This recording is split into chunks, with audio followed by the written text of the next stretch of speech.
are listening to WHOA Podcast, coming to you from Gainesville, Florida.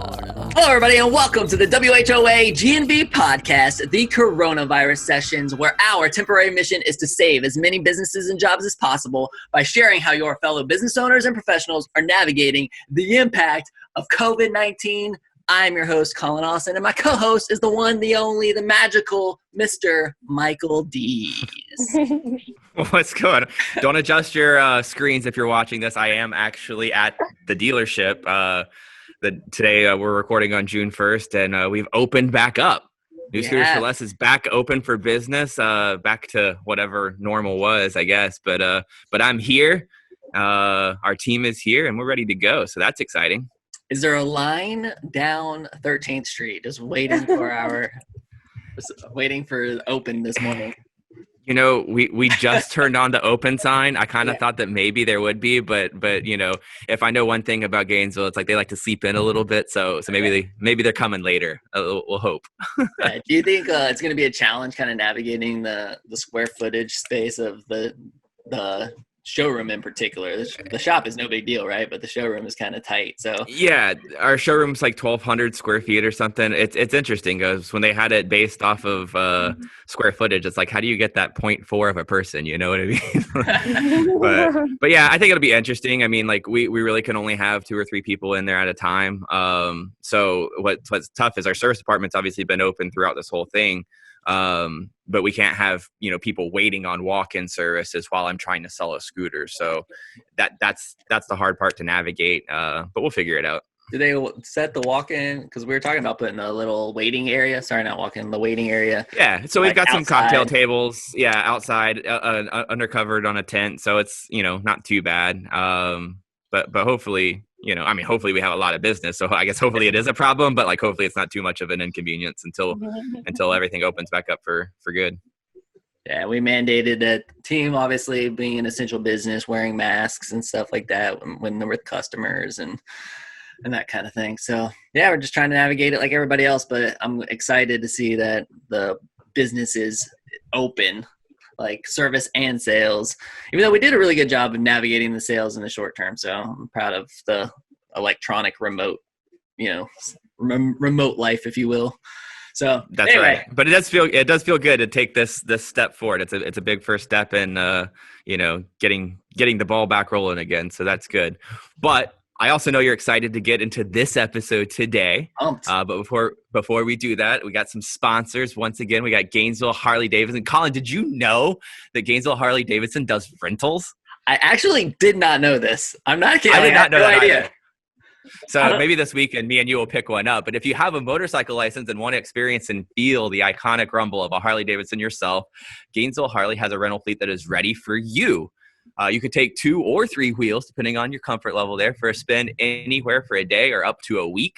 And all you have to do is just check them out at 4125 Northwest 97th Boulevard or give them a call at 352-331-6363, and they'll set you up. You can experience a Harley for however long you want, a day, a week, just get out and feel some freedom and, get on a Harley. It's definitely a good way to kind of get somebody introduced to Harley lifestyle. You want to feel it out for yourself. Never really been on one. That's good. I've been thinking about buying a motorcycle. Yeah. So I say thinking about, I'm thinking about, but it'd be nice to actually rent one and have one for a weekend to see if it's actually something I'd want to do. So yeah, we got our motorcycle licenses. We should go do that.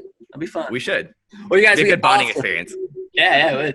We also want to thank Jorge and the crew over at Gainesville Turnover Specialists, which is brought to you by the one, the only, the best restoration. You guys, if you own an apartment complex or any type of rental, with one call, let me repeat, with one call, the Gainesville Turnover Specialist will be able to go in and make that apartment look brand new again. You got someone to go, they can go in and clean the carpet. They can repair that hole in the wall. They can do all of it, so where you're normally trying to find 5 or 6 different people to come in and do different things, these guys, the Gainesville Turnover Specialists, can do all of it. And you can find them at yourgts.com. Again, that's yourgts.com, or at 352-363-6622. And to both of these sponsors, we're just so incredibly grateful for your support of our show. So thank you so much for your investment in us and for your investment into Gainesville, Florida, baby. So let's get right into this episode, you guys. I want to introduce my friend, our friend, Jess Mather of Rehabited. Jess, how are you? I'm good. It's beautiful outside. I got a nice breeze. I love all that. I love all that energy you just brought to that. We need that right now. Yeah, trying to get amped up, trying to get right now. The blood flowing a little bit. I got the stand up desk where I'm doing, so now I can jump up and down. Oh, you're standing. That's why. Okay, you're standing so you can mobilize it. Okay, see, I'm sitting. So I'm like, I gotta mobilize. I gotta get that blood I'm in flowing. Station. So Jess, give our audience just a brief, maybe I can speak this morning, a brief background as to who you are and what your business is all about. Sure. So I am a strength and rehab professional. So I kind of combine physical therapy and fitness. So I work with individuals who have chronic pain, chronic limitations, chronic conditions. Autoimmune disease is a big one for me, who need to get stronger, who need to feel more resilient. And I actually do it all virtually over the internet, over Zoom. So I coach them how to move better, get out of pain, feel more badass. Okay. And so, I mean, you were already doing this via Zoom already. I was. So, I mean, has this virus impacted the way you do business at all? Or has it just been like a normal day-to-day? It's been better. It's been better. And I've been talking to other entrepreneurs in Gainesville. Was just talking to one yesterday that the internet doesn't have to be that intimidating, and that if you want to still transition, or if you want to, if you're still stuck, the internet can be a really good way to do it, and it doesn't have to be this big deal. You can actually do it. I've been doing it for 5 years. And it's gotten better because more people are now used to Zoom a little bit. People aren't going out and seeing local professionals. So my business has actually grown. I was surprised. I didn't know what the hell was going to happen, right? Like any of us did. And I've gotten more people interested in the work and more private clients too. Right. So I didn't have to discount and all of these things, that people are still the economy was still moving, you know what I mean? And that was really great for me to see. It's things are still moving. So what made you go that route right out of the gate to go through Zoom and everything being virtual? What was the decision to make that call? So you mean why I put my business online originally? Right. 5 years ago. I didn't want to pay a bunch of overhead to a gym and have that be my driver, because gym rentals are really expensive. I didn't want to own a facility, and this is the first year we get to do snowbirds. So I knew I always wanted flexibility. So we live in Gainesville, obviously, but also we're starting to travel up to where I'm from, born and raised in Maine. If I had a physical location, I would have to pay all the rent, or I'd have to hire other people. And I wanted simplicity around it. And I also love that you can work with people all over the world. I've hit 11 countries now, and you can just make such a bigger impact when you reach people virtually, that, I can still reach people in Gainesville. I still have clients in Gainesville, and I get all the people on the internet, It's a beautiful thing.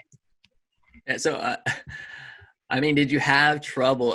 I'm so excited to hear that now that the entire world has probably had a Zoom call at some point in the last 3 months. They have, yeah. I mean, what was the challenge at first? Was there a lot of resistance to people with oh no, that's not what I thought. That's definitely not my format. You're not right for me. And I mean, did you have any of that? You mean before the pandemic? Yeah. I'm just saying, even yes. 4 or 5 years ago. Yes. I remember one guy, he found me randomly. He had my business card from 4 years ago, and I lived in Colorado. It was so weird. So he thought I was local, and I was oh, I'm actually virtual. And he was oh no, I really wanted somebody local. And I said, just try it. I was just for free, come online with me, 20-30 minutes, and I'll show you how this works. And he was oh, this actually works. So once you show them, and it's really relationship, right? Once you build that rapport with them, and you help them in those 20 minutes, it doesn't really matter, right? Like you're still solving their problem and helping them. I was surprised. I didn't have anybody I was like following. I just knew I wanted this flexibility. So I said, well, I'm just going to kind of figure it out, see, and I pulled it off. So was there any moment where you're kind of like, all right, this isn't going to work, so let me like go the traditional route?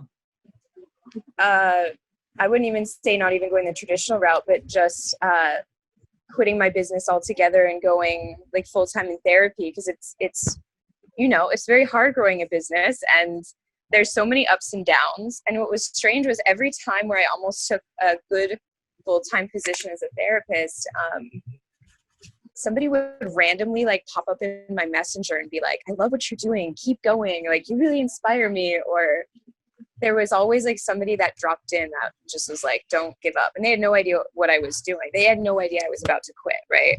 It was just like, I don't know, divine intervention. But yeah, I mean,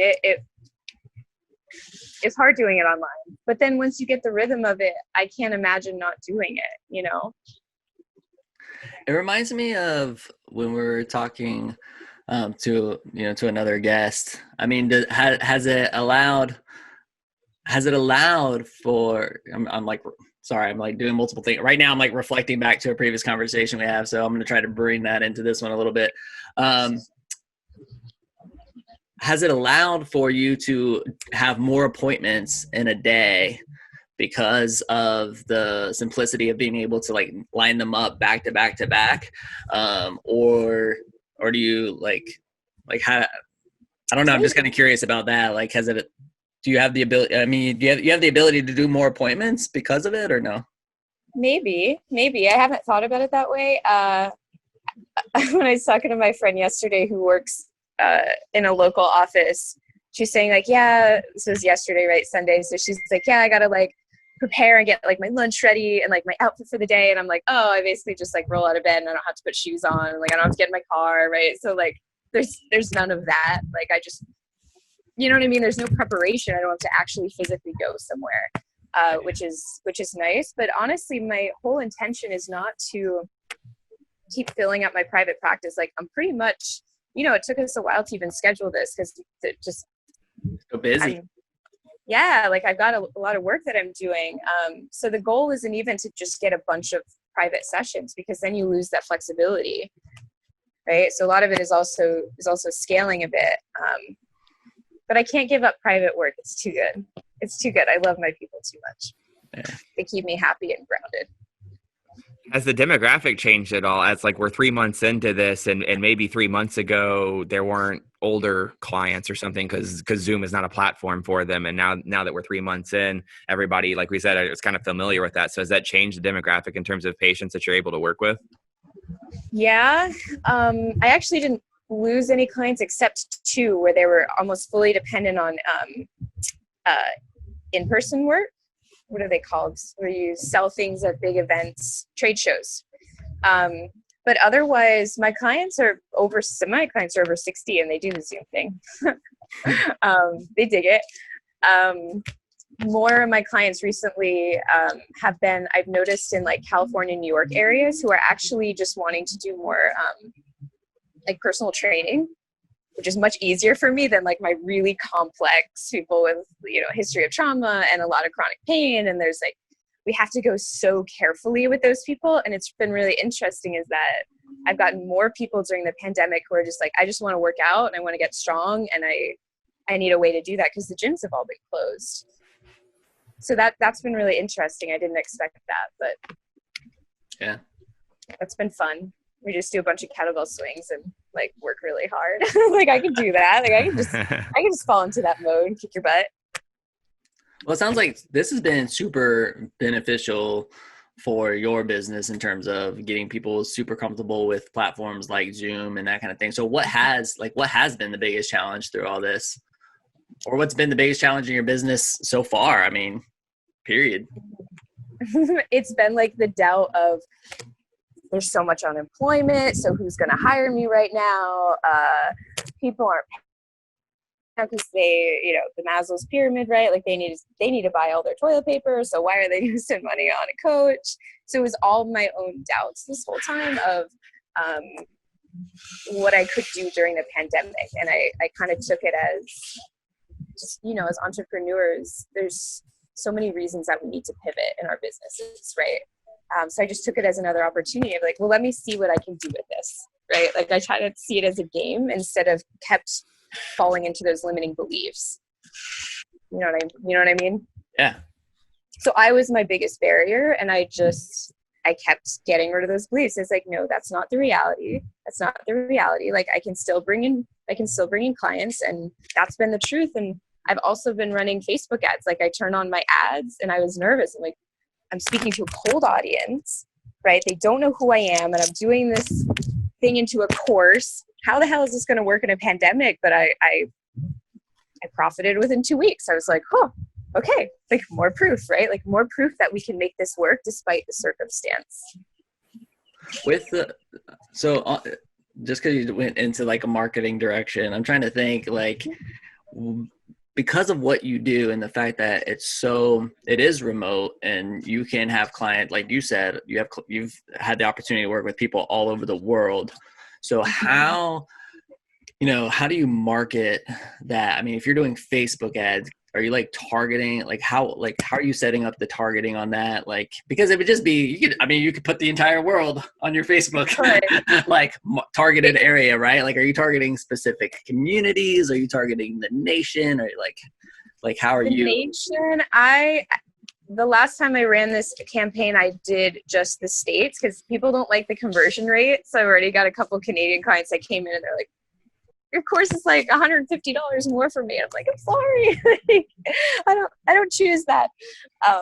So, if you do different countries, right, like the price is going to be a little bit different. Then there's that. And I think Stripe charges you more for that or something. I don't know. They change things all the time. So this time I just added Canada just because I was a little dicey of like, oh, there's like 40 million Americans now unemployed. Like there's 40 million people that might not be spending money on things like this. So I did expand a little. That was actually what I was going to do today, was test different audiences and go deeper into communities like California or New York and see how that fares. Because we don't know, right? Like this is like a game.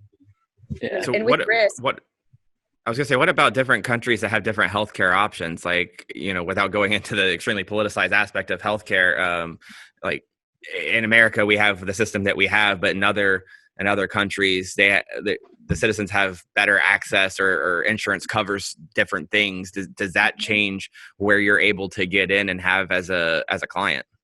That's a good question. I had a client from, I believe she was in Sweden. She was super fun. She was actually a doctor. And yeah, that was a thing. I think, I don't remember exactly. This was like 2 years ago, maybe, but it was something like she was given a certain amount of money from the government or something that she could spend on healthcare or something. So I think she might have used that on me. And I'm not technically like treating or diagnosing. Like, I don't even say I'm a therapist, but I don't say that I'm working under that license, right? Like I kind of bring that knowledge in, but it's mostly personal. I say it's personal training, certified, right? So that kind of changes the landscape because even in other countries, they would pay cash for more personal training. So how has, back to the topic of the coronavirus, how has it affected you personally? So, I mean, for a lot of people, there's been huge changes working remote, but you've done that. There's been changes in terms of who their clients have been.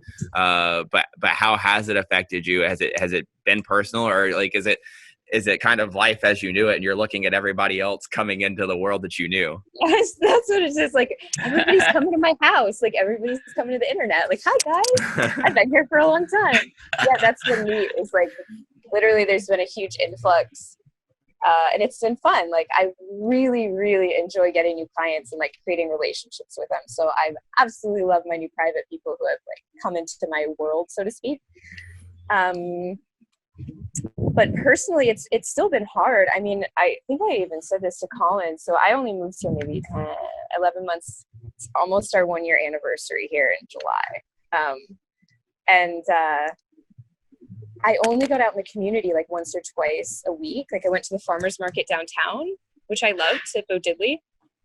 And then I maybe went out with a friend or two on the weekend, or we went out to eat at all the cute restaurants here. And even just not having those things really impacted me. Like not having that little bit of community in Gainesville was really hard, because basically, yes, I'm communicating with people for hours every day on Zoom, but it's not the same as real in-person interaction and touch and somebody's body language. And it's still hard. Like we're still not fully opened, right?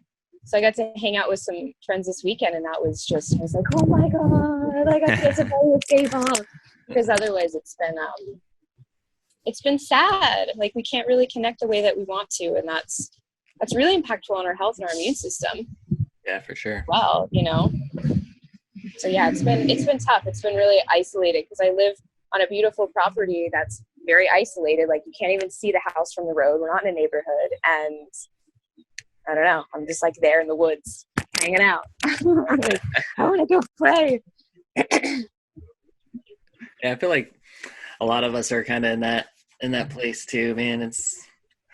I miss my human interactions as well, even just the, like networking and that kind of stuff. And I'm actually like this month, one of my masterminds is meeting in person. And actually, I think both of them are. And so, I'm like, man, it feels good. I don't really know what to expect. I don't know if we're all going to be sitting like 6 feet apart, like talking across the, like, I really don't know what to expect, but yeah. And you want to be sensitive to how other people, feel about it. And I think that's kind of, cause like me, I'm like, I'll just hug everybody. I don't care. That's how I am. I'm just like, can I come near you? Like, I'm okay. And yeah, like I respect their boundaries, right? Like, do they feel ready? I went to handshake a guy the other day, and cause it was just natural, right? It was like an introduction. Yeah. I went to handshake, and then he comes at me with the fist bump, which was fine. Like I didn't, but it was like at the same time, it was like, is this like the new norm? Like, is every time I go to shake somebody's hand, are they gonna give me? Yeah, they can give me their elbow or their a light, like not even like a real fist bump, but like a barely touching fist bump. I don't know if you're safe. Yeah. So I don't know. It's definitely gonna be interesting. But one of the things that has come up though, Jess, is we've noticed a lot of businesses that have discovered new opportunities. It's I'm super excited when I hear, hey, the world's caught up to you. You're hey, oh, everybody's on Zoom now. This is what I do. And this is my world. Yeah, that's led to more business. I mean, that's super exciting. But have there been any new opportunities that have sparked because of this virus? Maybe more collaboration, because there's just so much more limitation in what other entrepreneurs can do too. So I did a collaboration workshop with who I consider my mentor. We did something called co-regulation, which was just kind of how we regulate and kind of bond and create safety with one another in connection. So I did a workshop with him, and that was really cool, because we got to combine our audiences, right? So I think it was half of his people and half of my people, and it was so fun. In the same Zoom room, or?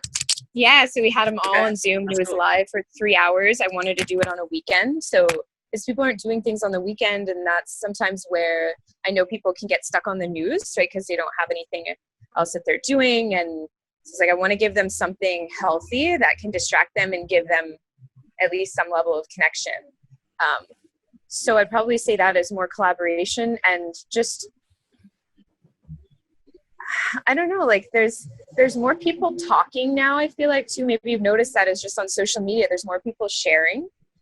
Yeah. Because they're just more on Facebook. So they're sharing what they need. They're sharing what they're afraid of, where there's gaps in their lives right now. People are really looking at personal development a little bit differently, because everything's been shook, right? And that's been really great, is I'm just kind of taking note of what are people asking for, right? And just continually trying to meet them there, whether it's creating a program for it or just giving free content, right? Or just writing things that are relevant to their experience that help them feel less alone and or crazy in their experience, right?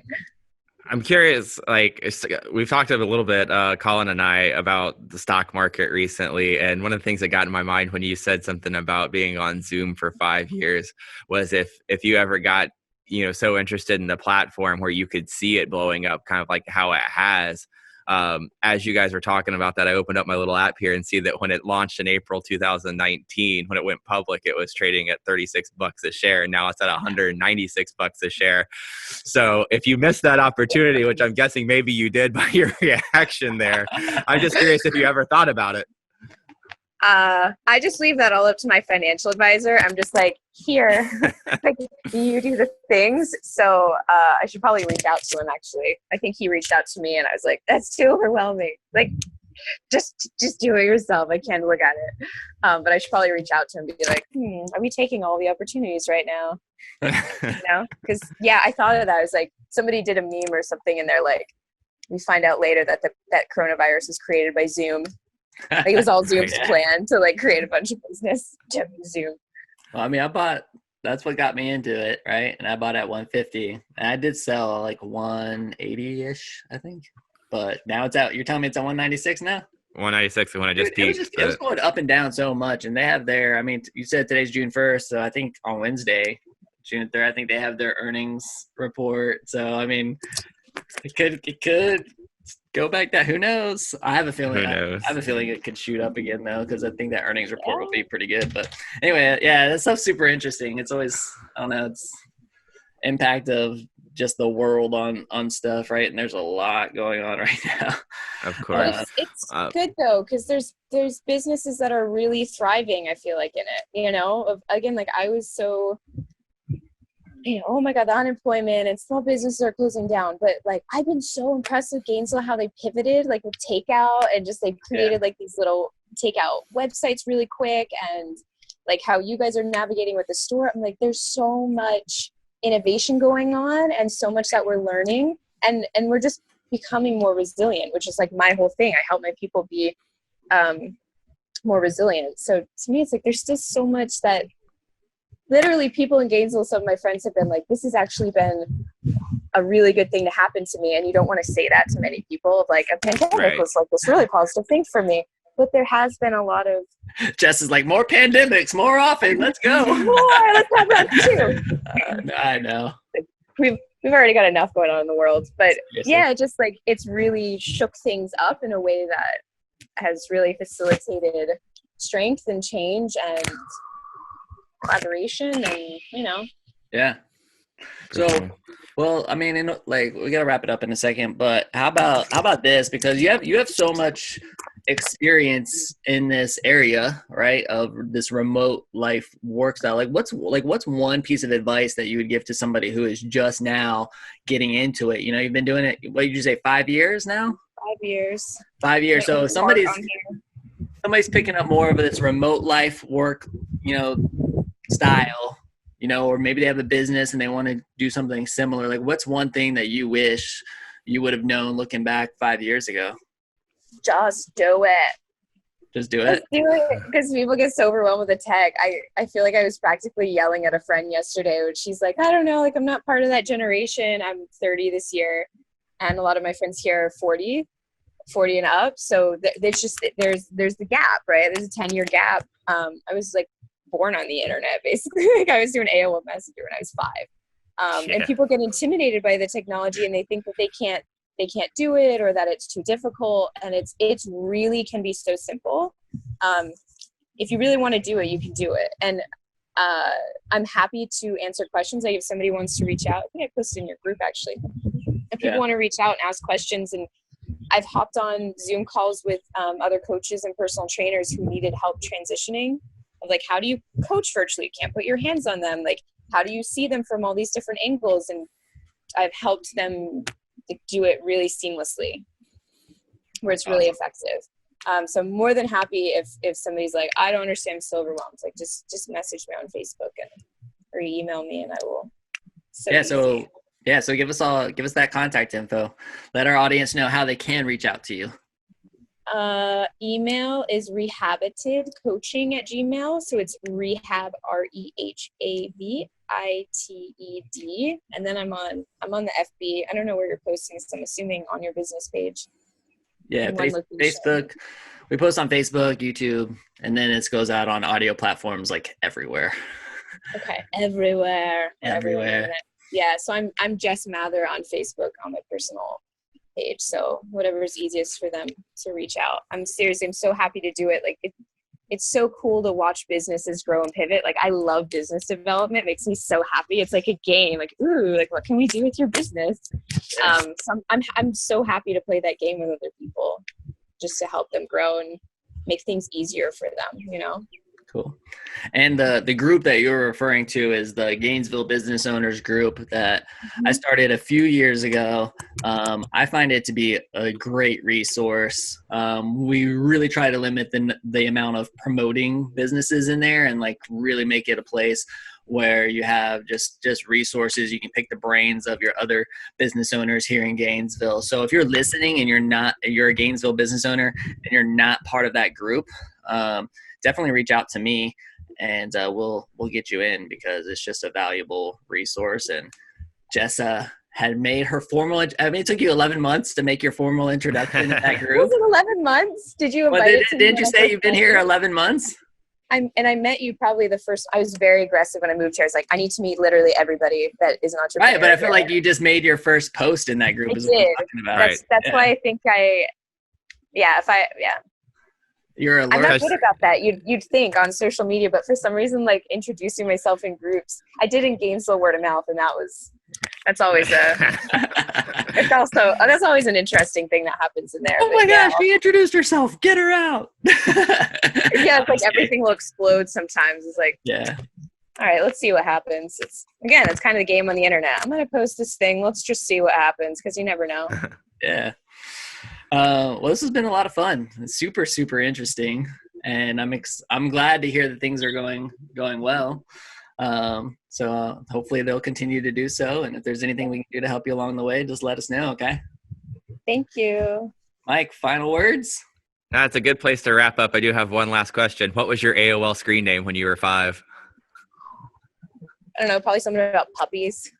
You don't even remember? probably like puppy lover 55. I don't know. That's funny. I don't remember. What was yours, Mike? What was yours? I still have Lil Mike 216 at AOL.com. It's my spam email address. Lil Mike 216. Lil Mike 216. That's funny, dude. That was a AOL 2.0 CD creation right there.